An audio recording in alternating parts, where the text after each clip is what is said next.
নাৰিকলৰ তিলপিঠা বনাবলৈ আমি প্ৰথমতে নাৰিকলটো গুচাই ল'ম, বাকলিখিনি আঁতৰাই নাৰিকলটো ৰুকি ল'ম ধুনীয়াকৈ ৰুকি লোৱাৰ পাছত নাৰিকলখিনি কুকাৰত ভাজি ল'ম।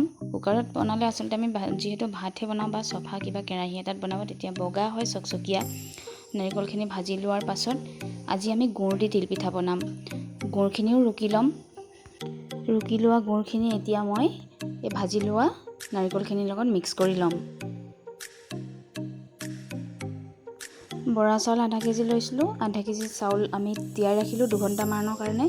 তাৰপাছত 1 ঘণ্টা বা আধা ঘণ্টাৰ কাৰণে আপুনি টুকি ৰাখিব। টুকি ৰখাৰ পাছত মিক্সিত এতিয়া মাৰি লৈছোঁ।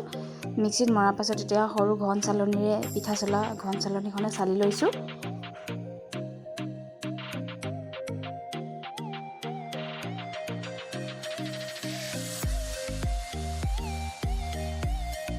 এইদৰে টাৱাখন একেবাৰে কম ষ্ট্ৰীমত বহাই পিঠা দি পিঠাখিনি লাহেকৈ মেলি দিম। খুব কোমলকৈ হাতখন নিব লাগিব। তাৰপিছত অলপ হেঁচি দিওঁ মই, আপোনালোকে মন কৰিলে হেঁচি দিব পাৰে। তাৰপিছত আমাৰ এই নাৰিকল আৰু গুড়ৰ মিশ্ৰণখিনি অলপ দি দিছোঁ।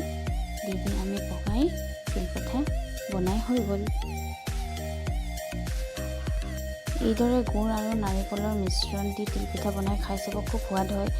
আমি বিশেষকৈ চেনি আৰু নাৰিকল দি খুবেই আমি নাৰিকলৰ তিলপিঠা বনাই থাকোঁ, কিন্তু এইদৰে বনাই খাবচোন, খাবলৈ খুব সোৱাদ হয়। খাই চাব এবাৰ।